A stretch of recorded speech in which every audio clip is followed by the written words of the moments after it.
오늘 비유 17번째 시간으로요. 과부의 원한을 갚아주시는 하나님이라는 제목으로요.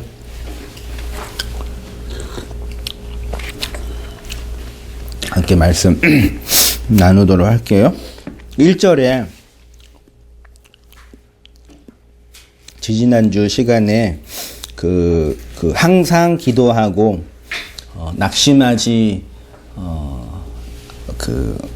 말아야 하는 성도의 삶. 그렇죠? 이거는 예수님이 우리에게 행하신 명령이에요. 그래서 항상 기도해야 되고요. 그 다음에 낙심하지 않아야 된다. 프로슈코마이 하고 엔카케어 해야 된다. 그랬어요. 그러면 이제 기도 하시죠? 기도하시죠? 낭망하고 낙심하지 않으시죠? 우리로 하여금 항상 기도하고 낙심하지 않게 하려면 그렇게 하게 하는 뭐라 그럴까요? 에너지. 우리로 하여금 기도를 하게 하는 힘이 있는 거죠. 그게 이제 중요해요. 흔히 이제 우리 안건사님께서 이제 매년 연말, 연초가 되면 신년 감사 예배를 드리러 기도원에 올라가서 2박 3일 금식으로 하셨나요? 금식할 때도 있고 안 할 때도 있고. 보통 신년 감사 금식해서 했잖아요. 그렇게 꾸준하게 한결같이 열심히 그렇게 기도하게 한 그 근원은 뭐예요? 뭐였어요, 집사님? 원사님? 나의 열심, 나의 종교성 이런 거 아니었을까? 아니, 여쭤보잖아요. 꼭 그것만 있었겠어요? 그렇게 해야 한다는 얘기를 들었기 때문도 있겠지만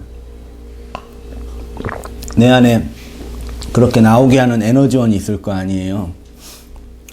뭐였던 것 같아요, 원사님? 그렇게 해야만 되는 거. 네. 그러니까 어떤 틀에 매여서 네. 꼭 그렇게만 해야지 내 마음이 편하고. 내가 그렇게 해야지만 내 마음이 편했었어요. 그리고 다들 그렇게 하니까. 다들 분위기상? 네, 분위기도 그렇고.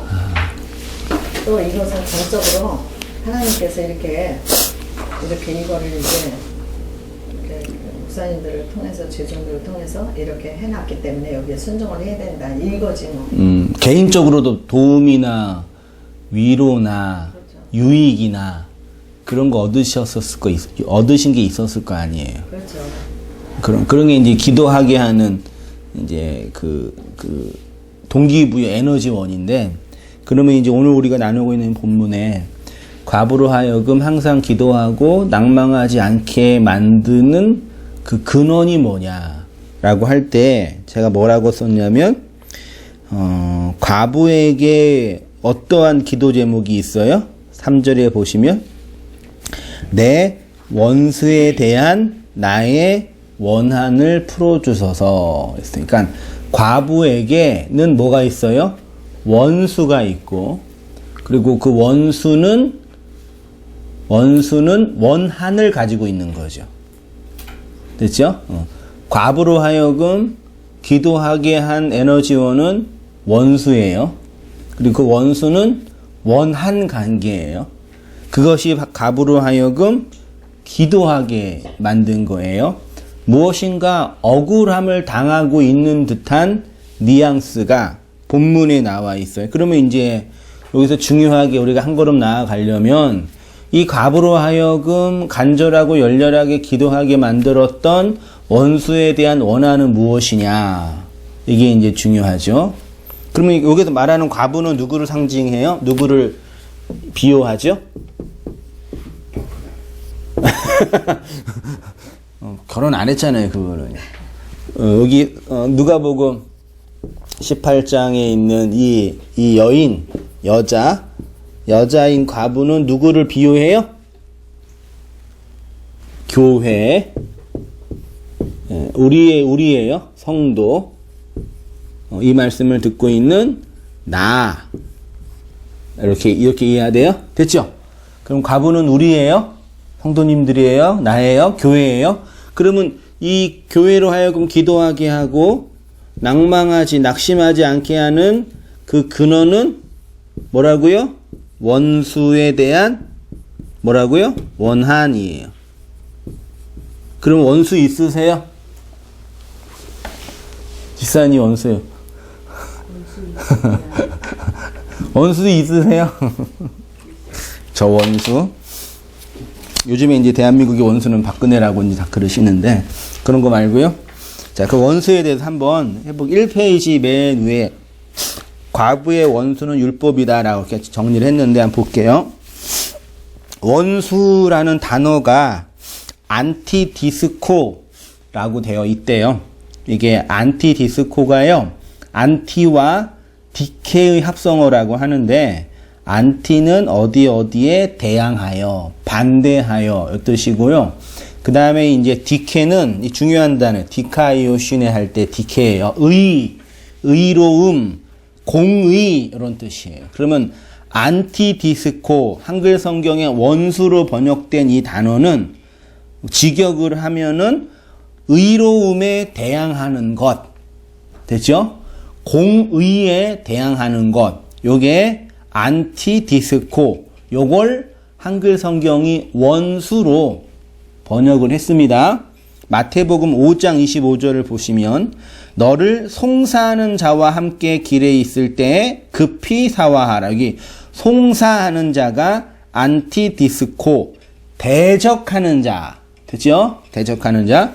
베드로전서 5장 8절을 보세요. 근신하라 깨어 너희 대적 마귀가 우는 사자같이 두루 다니며 삼킬 자를 찾나니 너희 대적 마귀 있죠. 대적이 안티디스코예요. 베드로전서 5장 8절에 말하는 우리가 깨어있지 않으면 마귀가 우리를 삼킨다.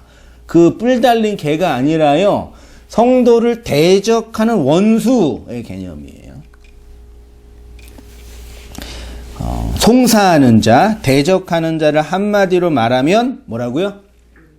제가 결론만 내린 거예요. 성도를 대적하는 자, 성도의 원수는 내가 싫어하는 어떤 사람도 아니고요. 이 세상이 나를 대적하는 어떤 사람도 아니고요. 율법이라 그러면 되겠습니다. 율법이요. 그러니까 단어적으로 볼 때 과부는 율법을 대적하는 자. 과부는 율법을 대적하는 자입니다. 또 오셔요? 한 분 더 오셔요? 아니시요? 뭐 열어놓으신 거 같죠? 과부의 원수는 율법입니다. 이게 무슨 말이냐면 모든 사람들은 율법과 짝하여 율법의 씨를 받아 율법의 자식을 낳으며 살아가는 율법의 신부들인데 그 율법의 남편이 죽었습니다. 율법이 죽어 여자를 과부로 만들었다. 그런데 그 율법이 과부를 대적한다. 보세요. 그 다음에 이제 원한을 풀어주소서를 보면은요. 이게 원한을 풀어주소서가 원어로 에크디케오라는 단어로 되어 있는데 복수하다. 원수 갚다. 그 뜻이에요. 그러니까 내 원수에 대한 원한을 풀어주소서를 직역하면 나의 대적을 복수하여 주옵소서. 내 원수를 갚아주소서. 그러니까 과부에게 원수가 있는데 과부가 기도하는 거는 내 원수를 갚아주소서. 원수 갚으면 돼요, 안 돼요? 로마서 12장 19절 보세요. 같이 한번 2페이지 맨 위에 읽어보겠습니다. 로마서 12장 19절 시작. 내 사랑하는 자들아 너희가 친히 원수를 갚지 말고 진노하심에 맡기라 기록하였으되 원수가 그것이 내게 있으니 내가 갚으리라고 주께서 말씀하십니다. 분명히 이제 너희는 원수를 갚지 말라 그랬잖아요. 원수는 누가 갚으신대요? 하나님께서 원수 갚아주신대. 이거를 그냥 너는 착하게 나쁘게 살지 말고 착하게 살아라 그런 개념이 아니에요. 히브리서 10장 30절을 보시면 원수 갚는 것이 내게 있으니 내가 갚으리라 하시고 또 주께 다시 주께서 그의 백성을 심판하리라 하신 말씀을 심판하리라 말씀하신 것을 우리가 아노라 되어 있습니다. 원수 갚는 것이 누구한테 있으니요? 내게 있으니 하나님께 있으니 그렇게 되어 있습니다. 볼게요. 성도에게는요 어떤 자각이 있냐면 율법에 대한 자각이 있습니다. 이 율법이 나를 대적하고 괴롭힌다는 것을 압니다. 왜냐하면 율법의 아내로 율법의 자식을 낳으며 살아갈 때는 그 율법을 항상 내 편에서 나를 응원하고 지지해 주었습니다. 그런데 율법의 남편에서 벗어나 율법의 남편의 죽음이라고 표현되어 있어요. 율법의 남편에서 벗어나 그렇게 되면 그 율법이 성도를 대적한다. 그래서 과부는 원수에 대한 원한을 가지고 원수를 갚아달라고 애원하게 된다. 그런 의미에서 기도는 뭐냐? 과부의 원수에 대한 원한을 풀어달라는 간절한 탄원이다. 그러니까요, 보편 종교에서 말하는 그런 기원문 있죠. 우리가 그 한 해가 돼가지고 들어오셔서 새해 복 많이 받으세요라는 좋은 얘기 하는 거, 또 이제 신년 감사 예배를 오늘 많은 교회에서 드리는데, 신년 감사의 기도의 제목, 올해는 꼭 이런 일이 일어났으면 좋겠다라는 거를 사람들이 찾더라고요. 있으세요? 좀 이렇게 감성 제목에 써야지 좀 때가 나는데, 그런 차원의 기원이나 바람이 있죠. 올해는 우리 자녀가 좀 원하는 거 잘 이루었으면 좋겠다. 혹은 건강하게, 아프면 되게 힘드니까 건강하게 잘 살았으면 좋겠다. 혹은 일하는 사업터에 좀 좋은 일이 일어났으면 좋겠다. 그런 기타 등등의 우리의 소원들, 이런 것들을 가지고 살아가는 건 우리의 당연한 마음이니까 문제가 아닙니다. 근데 그런 마음의 소원과 기원이 누가복음 18장에서 말하는 그 과부의 기도의 본질이 아니에요. 그러니까 이 본문을 통해서 하나 결론 내릴 수 있는 건 뭐냐면, 기도란 누가 할 수 있냐면 과부가 원수에 대한 갚음을 하나님께 탄원한다는 개념이에요. 그래서 기도는 과부의 원수에 대한 원한을 풀어달라는 간절한 탄원입니다. 우리가 그러면 어떻게 하면 기도를 할 수 있냐라고 질문을 한다면, 내가 과부라는 걸 자각하는 거랑 나의 원수가 율법이라는 걸 아는 것에서부터 시작되는 거죠. 그렇죠? 그냥 소원하고 바라는 정도가 아니라요. 그렇게 하고요. 그 다음에 이제 여자와 과부 볼게요. 성경에서 여자는 남자의 씨를 받아 생명을 잉태하고 출산하는 존재입니다. 당연히 그리스도의 신부로서 그리스도의 말씀을 받아 진리라는 생명을 잉태하여 성령의 열매를 맺는 성도와 교회를 상징합니다. 그런데 이 여자보다 조금 더 좁은 의미로 뭐가 있어요? 과부 있어요. 과부. 성경은 그리스도의 진리의 말씀을 받은 교회를 비유하는데, 여자뿐만 아니라 과부를 예로 듭니다. 과부는 뭐냐? 과부 안에는 두 가지 의미가 있는데, 첫 번째로 한번 줄쳐보세요. 첫 번째 남편으로 상징되는 율법의 죽음, 이게 과부가 담고 있는 의미예요. 두 번째로는 뭐냐? 두 번째 남편으로 상징되는 그리스도와의 연합, 요거가 과부가 담고 있는 의미예요. 그러니까 성경에서 여자가 담고 있는 의미는 여자는 자신의 독립적인 힘으로는 생명을 낳을 수 없지요. 남자의 씨를 받아야지만 생명을 잉태하고 낳을 수 있는 그런 의존적이고 의타적인 존재를 상징해요. 그러니까 이 땅에 살고 있는 모든 사람들을 여자라고 한다는 얘기는 하늘의 신랑, 하나님의 그 생명을 받지 않고서는 생명을 담을 수 없는 그런 존재다라는 것을 비유하는 거예요. 그러니까 다 여자라는 얘기예요. 요걸 전제하고, 두 번째로는 뭐냐면 여자인데 어떤 여자냐면은 남편을 잃어버린 여자예요. 첫 번째 남편을 잃어버렸어요. 그래서 두 번째 남편을 기다려야 할 여자라는 얘기예요. 교회가요. 우리가요. 역사 속의 교회의 모습은 이 모습으로 나타난다는 얘기예요. 그래서 밤낮 기도하고 간구하는 모습으로 과부의 모습이 이렇게 드러나는 거예요.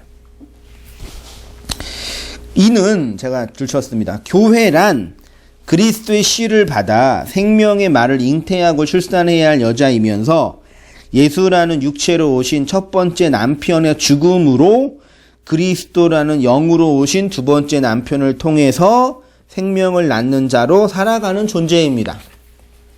그러니까 여자라는 것은 밖에서 씨를 받아야지만 생명을 잉태하고 출산할 수 있는 존재이고요.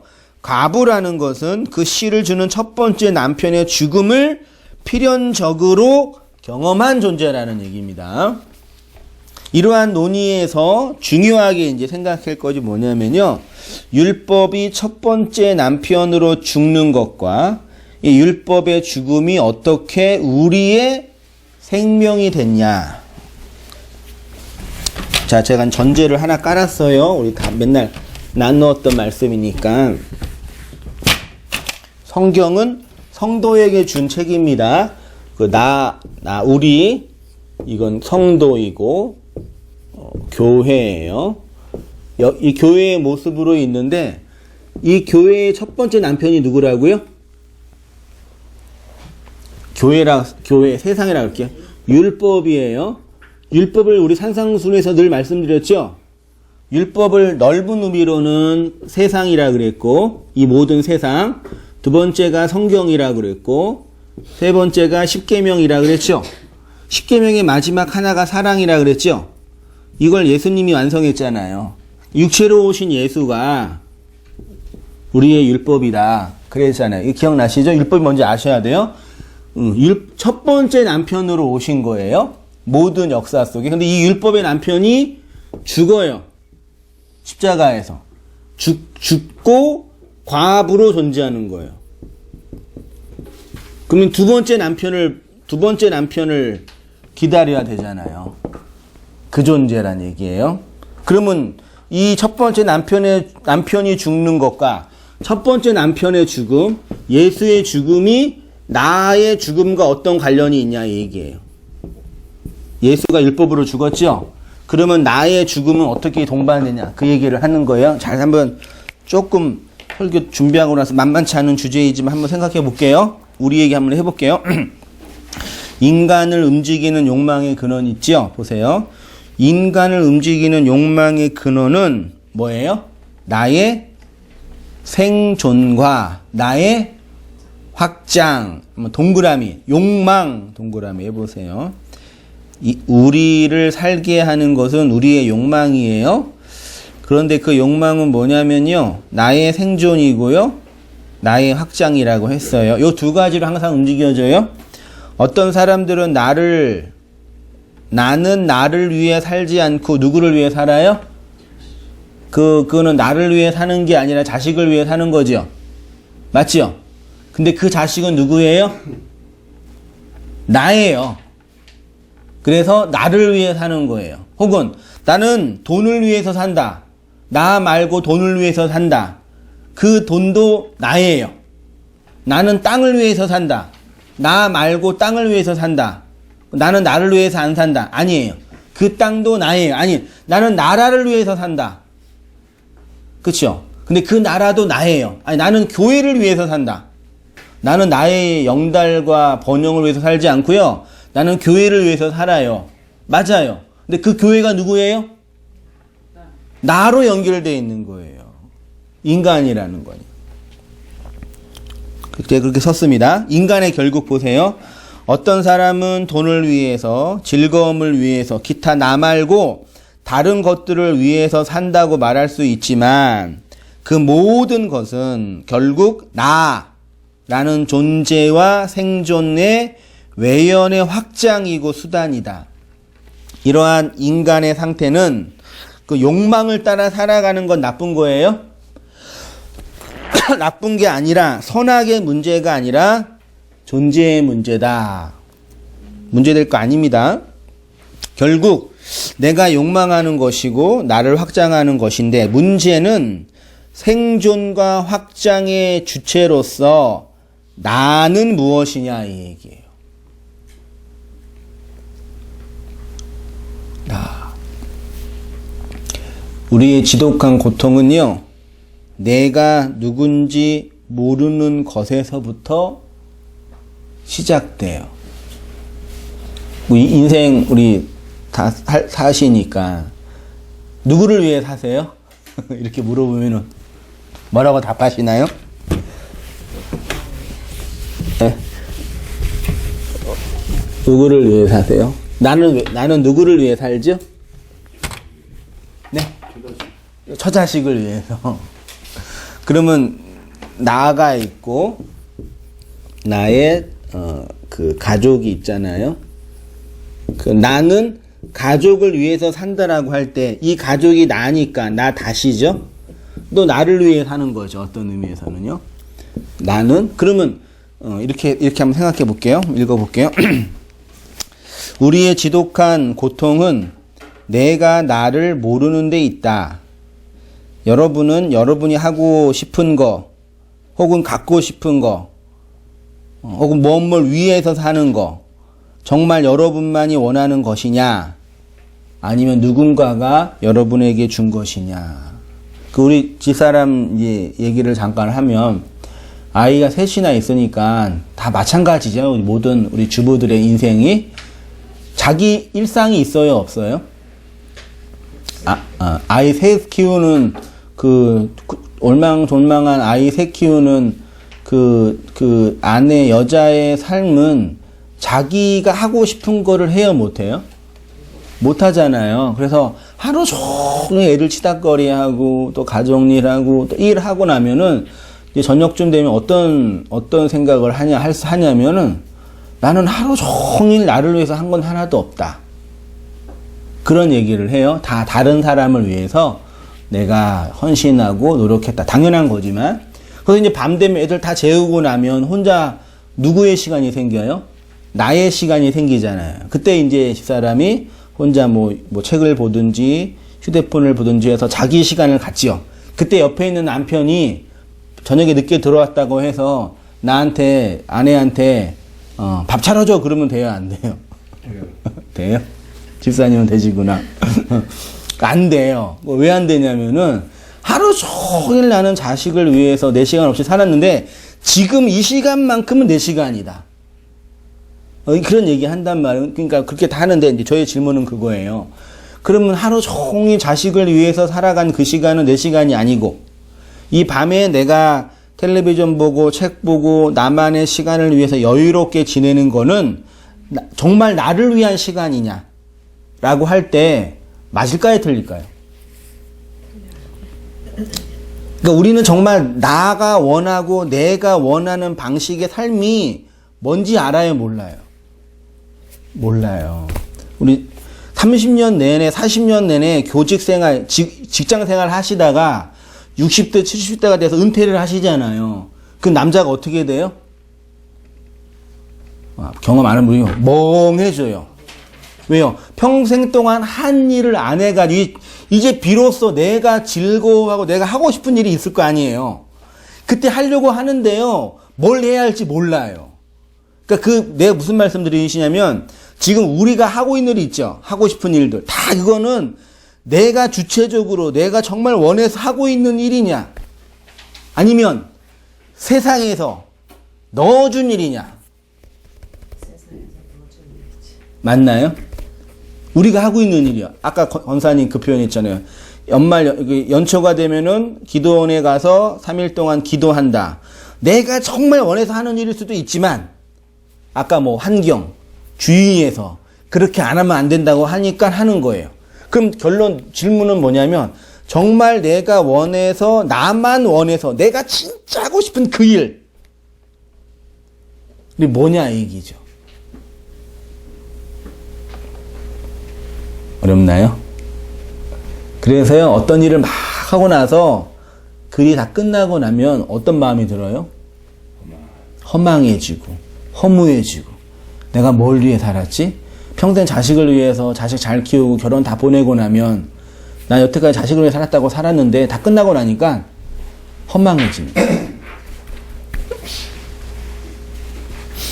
그러니까 오늘 말씀드리고 싶은 건 뭐냐면, 내가 하고 싶은 거, 내가 갖고 싶은 거, 나의 꿈, 나의 비전, 나의 사업, 나의 일, 요거 다 내가 스스로 만들어낸 나의 것이 아니라 밖에서 내 안으로 집어넣는 것 중에 하나예요.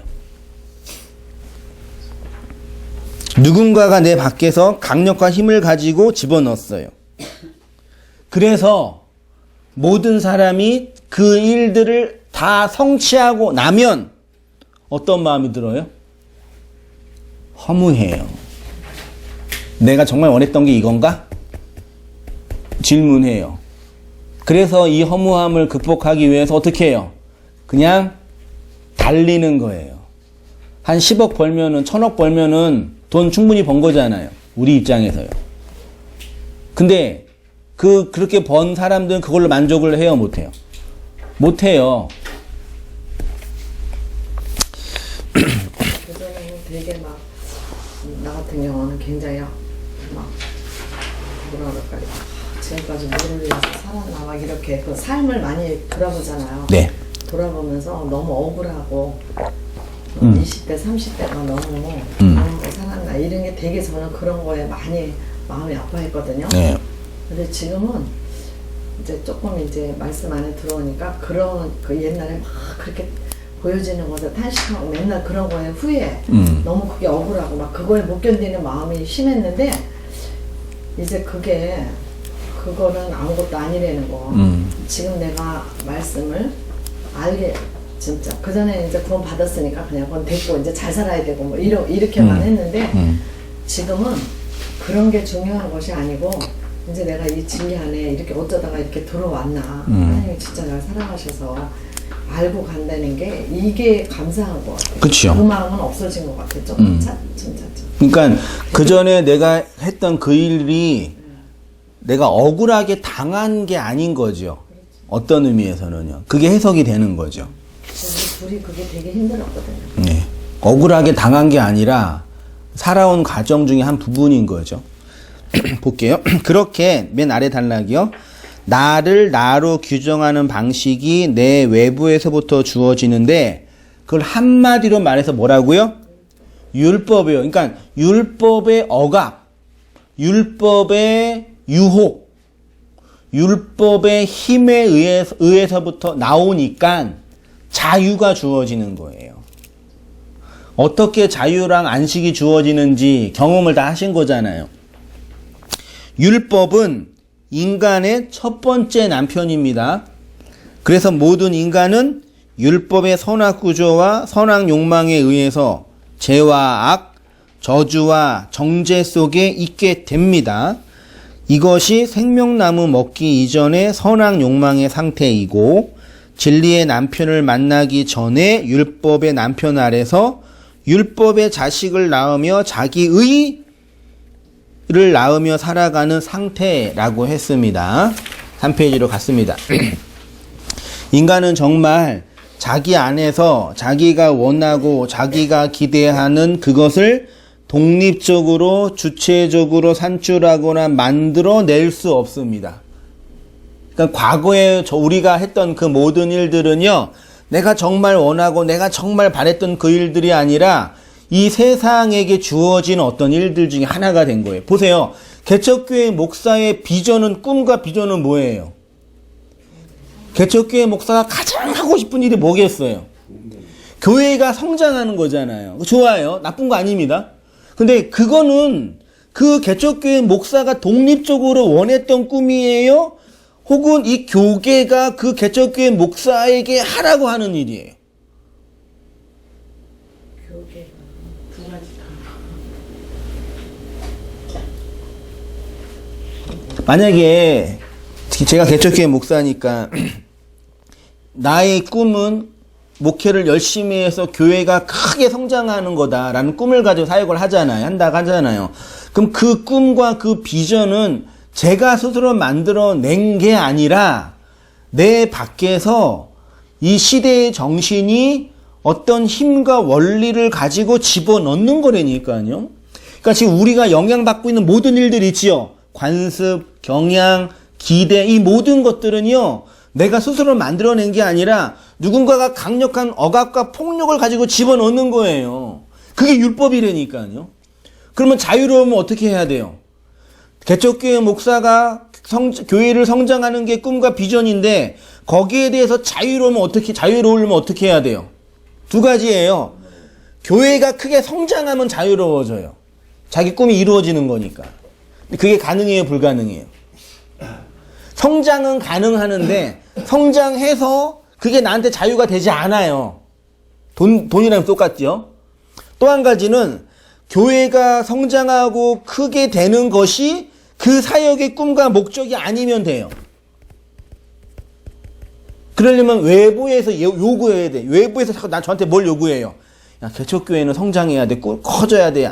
이걸 계속 요구할 거 아니에요. 외부에서. 그래서 그 율법 안에 갇혀 있는 거예요. 그 율법 안에요. 이해되시죠? 네. 오늘날 초등학생들의 그 직업군이 있죠.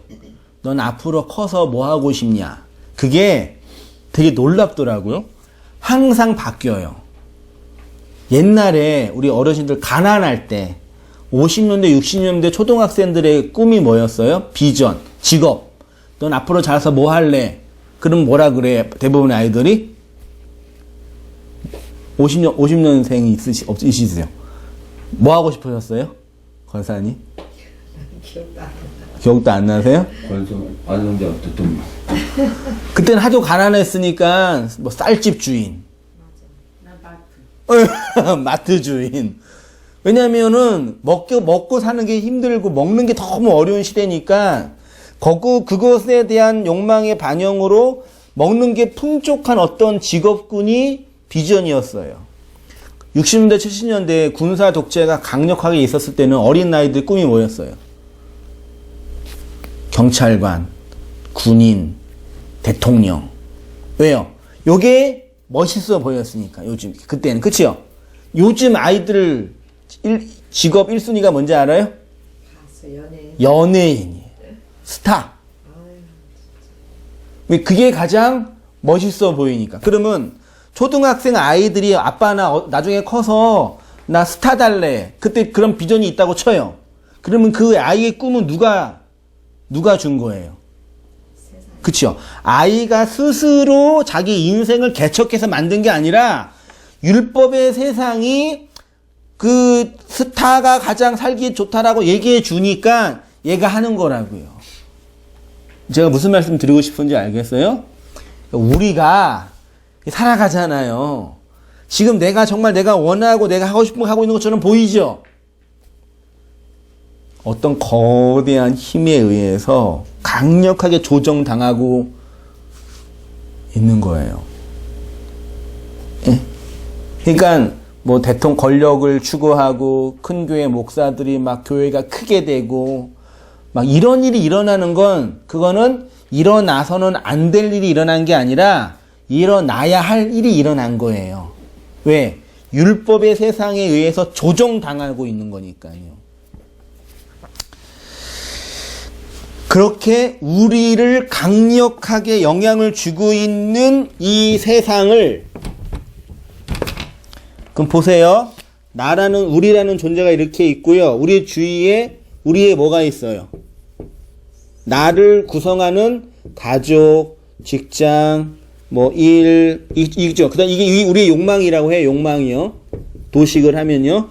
그러면 나와 나의 욕망 주위에 나를 강력하게 움켜쥐고 있는 거대한 뭐가 있어요? 세상, 율법이 있는 거예요.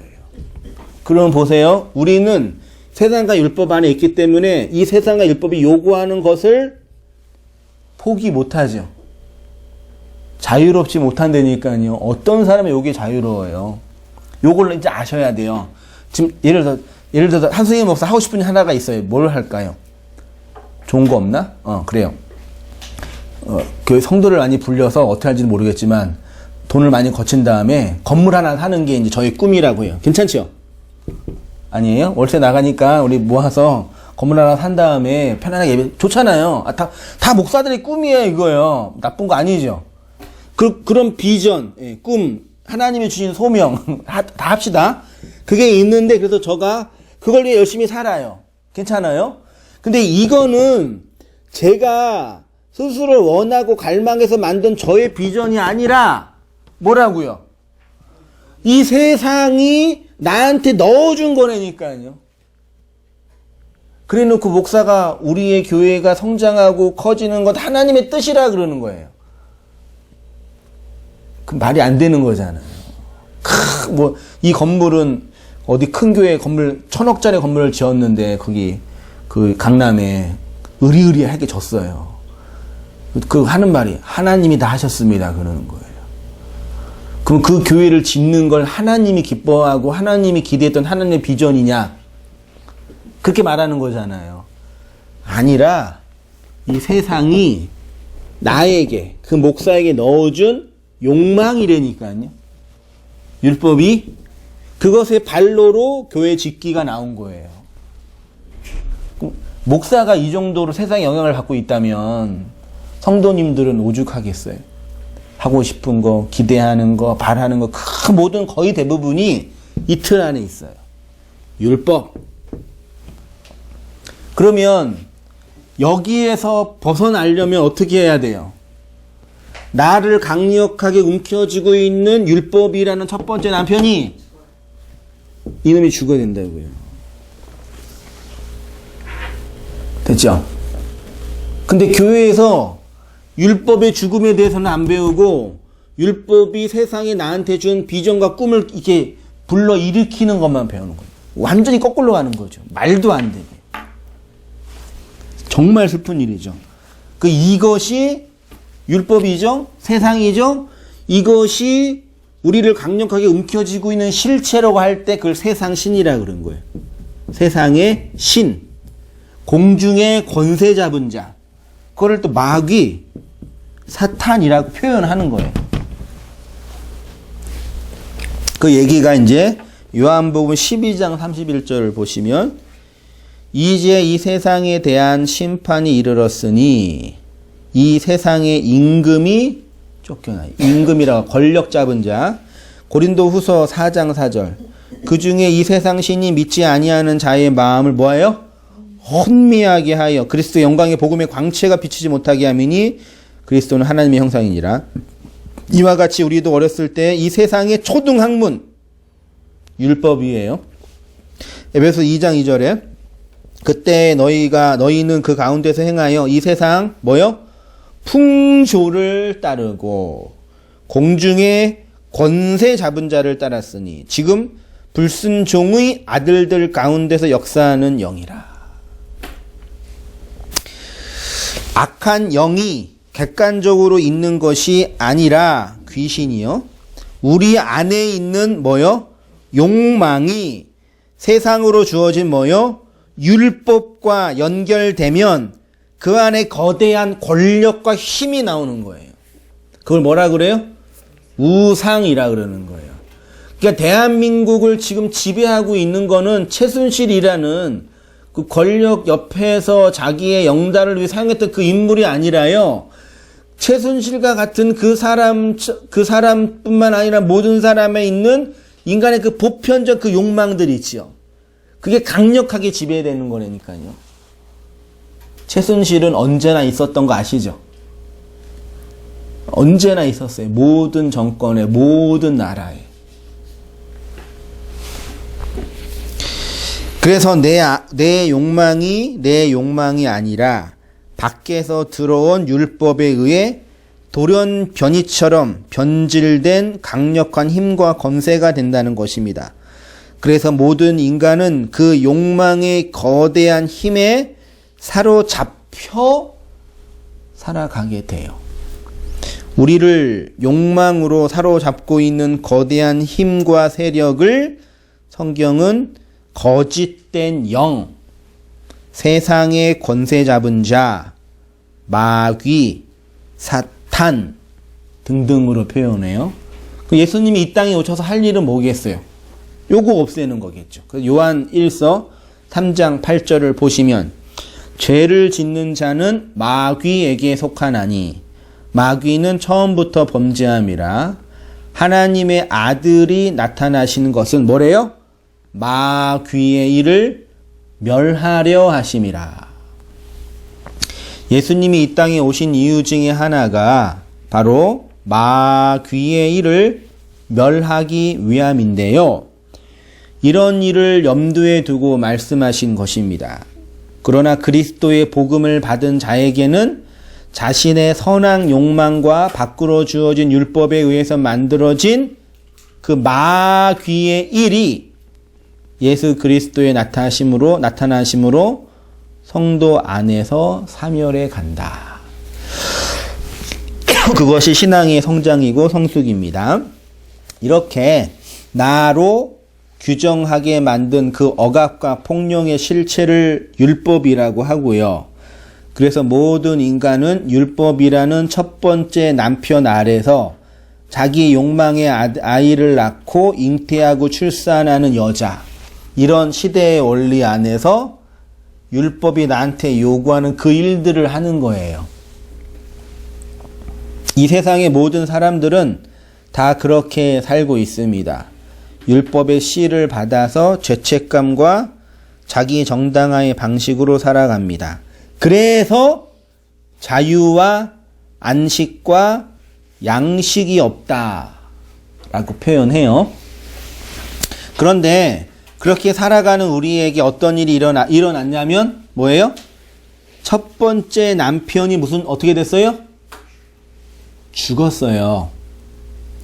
첫 번째 남편으로 예수가 율법으로 세상의 신으로 죽었다니까요. 율법의 선악 구조와 선악 욕망이 깨어지는 일이 일어났어요. 그래서 뭐가 돼요? 과부가 됐어요. 그래서 원한이 있어요. 이 과부의 문제는 자신의 존재를 규정하고 설명해 줄 남편이 없는데 율법이 나를 나로 설명하고 나를 규정하는데 그 율법이 죽은 것이죠. 이렇게 과부에게 있는 원한은 씨를 건네주는 남편이 없다.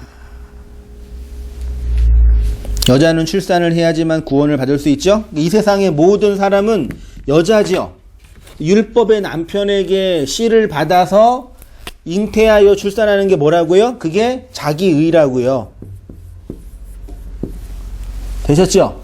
율법의 남편에 의해서 씨를 받아서 그 욕망에 따라 살아가면 뭐가 남아요? 자기의요.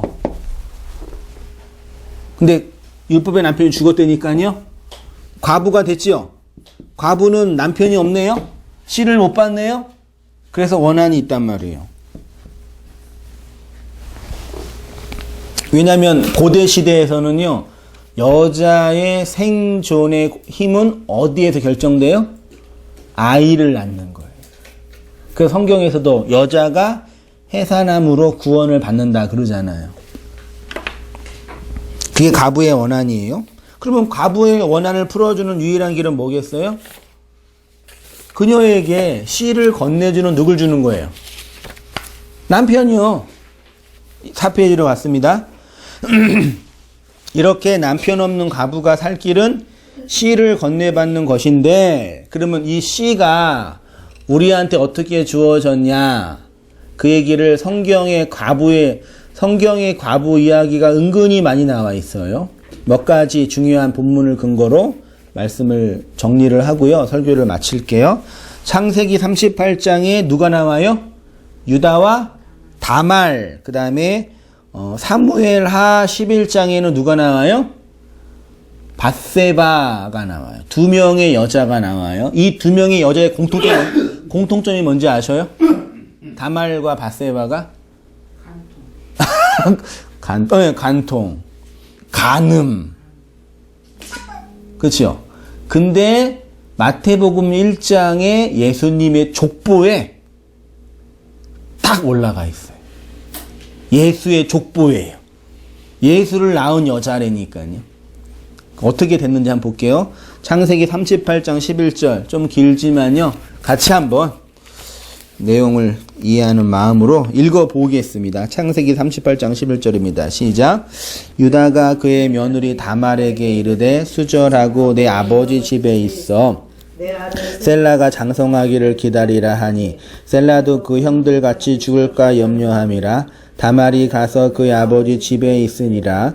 얼마 후에 유다의 아내 수아의 딸이 죽은지라. 유다가 위로를 받은 후에 그의 친구 아돌람 사람 히라와 함께 딥나로 올라가서 자기의 양털 깎는 자에게 이르렀더니 어떤 사람이 다말에게 말하되 내 시아버지가 자기의 양털 깎으려고 딥나에 올라왔다 한지라.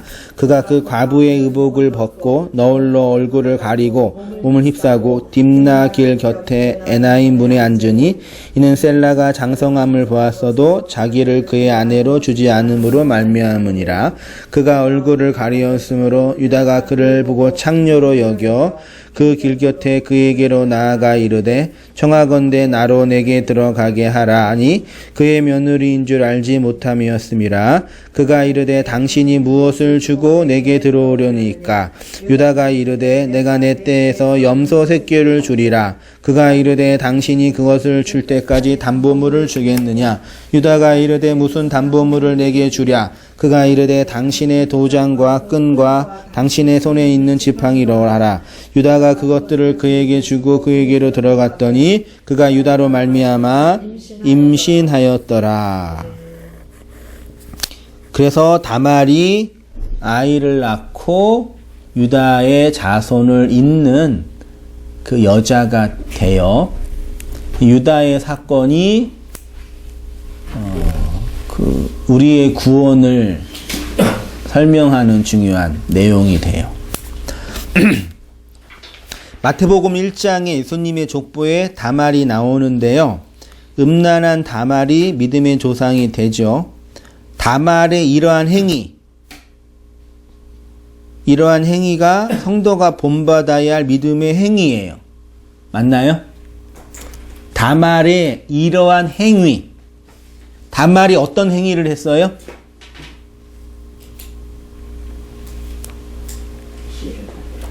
여자는 씨를 받지 못하면 죽어요.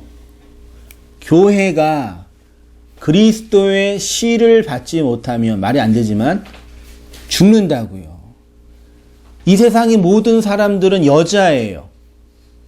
율법의 씨를 받아서 자기 의의 생명을 낳으며 그 욕망의 지배 아래 살고 있는 노예들이에요.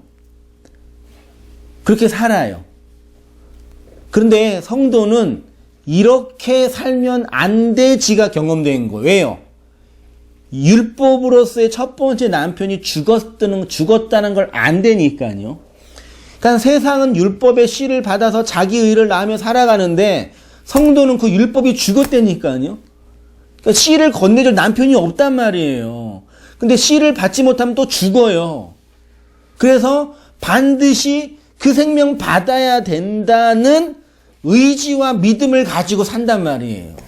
그게 다말의 모습이라니까요. 아, 내가 두 번째 남편의 씨를 받지 않고서는 살 수 없는 그 무기력한 존재이구나, 먼지이구나.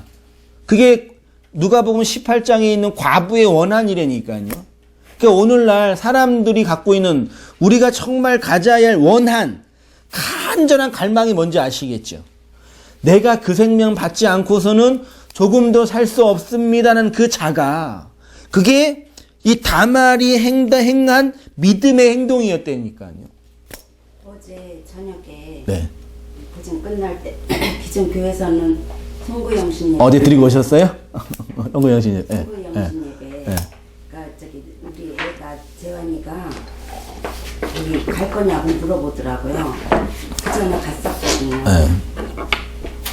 그 얘기가 나오면서 어저께 제가 이거 다말 얘기를 해줬어요. 이 내용들을 얘기를 했어요. 그랬어요. 그러니까 제가 그 전에 가나안 들어가기를 사모할 때 이 다말이 나왔거든요. 그러니까 다말의 그 행동이 그대로 나오더라고요. 그래서 그때 했던 제 행동이 그거를 구하는 그 행동이 그 창녀의 모습을 한 것처럼 막 그렇게 지금 기존 교회에서도 막 그렇게 막 통성기도 해갖고 막 구하고 그러는 거 있잖아요. 그 행동을 그때 했었거든요. 그러니까 그 당시에는 몰랐는데 그 후에 느끼기를 그런 행동들이 그게 창녀의 우리가 창녀 짓을 하고 있는 모습이더라고요. 그쵸. 어저께 재환이랑 그 가게에서는 일하기가 바빠서 이런 거 대화를 못하는 노동할 때 못하시죠?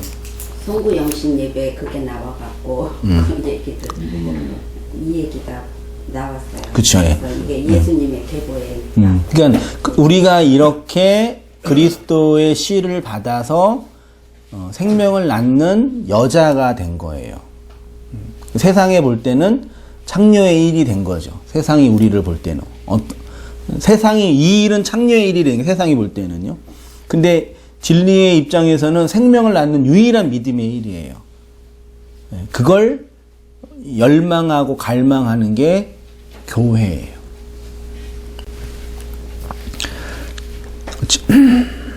읽어볼게요. 이 다말의 사건이 우리에게 일어났습니다. 율법으로 죽은 그 예수가 나를 살리는 진리의 성령을 보내주셨던 것입니다. 우리가 예수님을 믿고 성령을 받았다라는 것이 바로 다말의 이 행위와 같은 차원. 율법의 입장에서 볼 때는 부끄럽고 음란한 일처럼 보입니다. 그러나 이것이 믿음이고 생명이고 율법으로 죽은 예수가 나를 살리는 진리의 영, 이거고요. 이게 우리 성도에게 일어나고 있는 믿음의 일이에요. 이렇게 살게 되고 살아야 되고 살아가게 되는 거예요. 이게 일어난 거예요. 한 사람 더 있죠. 좀 더 억울한 여자일 수도 있겠는데 바세바, 사무엘하 11장 2절 제가 한번 읽어보겠습니다. 저녁 때에 다윗이 그 침상에 일어나 왕궁 옥상에 거닐다가 그곳에서 보니 한 여인이 목욕을 하는데 심히 아름다워 보이는지라 다윗이 사람을 보내 그 여인을 알아보게 하였더니 그가 아뢰되 그는 엘리암의 딸이요 햇사람 우리아의 아내 바세바가 아니니까 하니 다윗이 전령을 보내어 그 여자를 자기에게로 데려오게 하고 그 여자가 그 부정함을 깨끗하게 하였으므로 더불어 동침하매 그 여자가 자기 집으로 돌아가니라. 그 여인이 임신하매 사람을 보내 다윗에게 말하여 이르되 내가 임신하였나이다 하니라. 다윗이 요압에게 기별하여 햇사람 우리아를 내게 보내라 하매 요압이 우리아를 다윗에게 보내니 아침이 되매 다윗 편지를 써서 우리아의 손에 들려 요압에게 보내니 그 편지에 써서 이르기를 너희가 우리아를 맹렬한 싸움에 앞세워 두고 너희는 뒤로 물러가서 그로 맞아 죽게 하라 하였더라. 요압이 그 성을 살펴 용사들이 있는 것을 아는 그곳에 우리아를 두니 그 성 사람들이 나와서 요압과 더불어 싸울 때에 다윗의 부하 중 몇 사람이 엎드려지고 햇사람 우리아도 죽느니라. 어떤 얘기인지 읽어보셨죠? 이거 가지고 이제 다윗의 범죄하면서 성범죄 일으키는 목사 얘기를 하면서 다윗도 그렇게 범죄에서 하나님이 회개해가지고 용서해 주었는데 그런 거 사용하는 사람들이 있는데 다윗과 밧세바의 이야기는 정확하게 율법과 진리와 은혜를 설명하는 비유예요. 보세요. 우리아는 율법을 상징한다 할 수 있고요. 다윗은 진리를 상징한다 할 수 있고요. 밧세바는 누구 상징이에요? 교회를 상징해요. 그러면 교회가, 성도가, 교회될 존재가 우리아라는 그 장수의 영향 아래서 살고 있는 거예요. 근데 그 밧세바가 진리라는 남편을 만나기 위해서는 반드시 율법의 남편이 죽어야 돼요. 그래서 진리가 율법의 남편인 우리아를 죽여버리는 거예요. 그래서 밧세바가 진리의 씨를 받아서 생명을 낳는 여자가 되는 거예요. 그래서 밧세바가 누구를 낳아요? 솔로몬이라는 샬롬, 평안, 안식을 낳는 거예요. 그러니까 우리가 겉으로 볼 때는 이런 비유도 될지 모르겠지. 겉으로 볼 때는 밧세바가 멋있어요? 우리아가 멋있어요? 다윗이 멋있어요? 겉으로 볼 때는 얼마나 내가 편집을 했는데 다윗이 이런 범죄를 일으키고 나서 이제 묘수를 부리잖아요. 어떻게 해요? 전장에서 싸우고 있는 밧세바를 데리고 와요. 우리아를 데리고 와가지고 집에 보내요. 그럼 집에서 이제 아내와 동침하면 아이를 임신하면 자기 아이가 아닐 거라고 생각하니까 그런 수를 쓴 거예요. 근데 밧세바가 우리아가 얼마나 충직한 군인인지 이 전쟁터인데 내가 무슨 집에 들어가 아내랑 노냐? 나 못 들어간다. 그리고 그렇게 율법이 좋다니까요. 충직하다니까요. 멋있어요 율법이. 폼나요 율법이요. 우리를 의롭게 하는 것처럼 보인다니까요. 그래서 다윗이 안 되겠다 그래가지고 전장으로 보내서 죽여버리는 거예요. 그리고 밧세바를 취해요. 이 일이 우리에게 일어난 거죠. 네, 율법 아래서 이렇게 멋있는 세상의 남편을 맞아서 자기 의의를 낳으며 막 열심히 살고 있잖아요. 근데 진리가 와서 아주 말도 안 되는 간음을 저지른 거라니까요. 그리고 솔로몬이라는 안식을 우리에게 건네주는 거예요. 놀랍지 않나요? 그러니까 우리가 저 개인적으로도 볼 때도 하나님 말씀을 따라 살아가고 있는 한 사람의 성도로서 이렇게 일어난 일이 뭘까? 왜 나한테만 이런 일이 일어날까? 왜 나만 이런 걸 고민할까? 막 그러는데 성경 그 오래전에 쓴 이 기독교 경전이라는 책 안에서 내 안에 일어난 진리와 율법의 싸움을 고스란히 설명하고 있잖아요. 그리고 또 그 일을 우리 동역자 성도님들의 역사와 인생 속에서도 동일하게 경험되고 있고요. 하나님이 살아계시지 않고 어떻게 이 일이 가능하겠냐. 우리와 역사하고 간섭하시는 하나님이신 거죠. 그래서 밧세바도 마태복음 1장에 예수님의 족보에 그대로 올라가 있습니다. 마지막 읽을게요. 성도의 원한을 갚아주시는 하나님, 진리의 두 번째 남편이 율법의 첫 번째 남편을 죽여서 교회가 생명을 낳은 자가 됐습니다. 하나님은 이렇게 진짜 생명과는 상관이 없는 우리에게 두 번째 남편으로 오셔서 진리를 잉태시키고 생명을 낳는 자로 이끄십니다. 주님은 이렇게 과부의 원수에 대한 원한을 풀어주십니다. 생명을 주시고 생명을 낳게 하신다는 것입니다. 그러니까 낙심하지 마시고 기도에 항상 힘쓰시는 성도님 되시기 바랍니다. 우리 주님께서는 그 밤낮 부르짖는 택하신 자들의 원한을 풀어주십니다. 기도할게.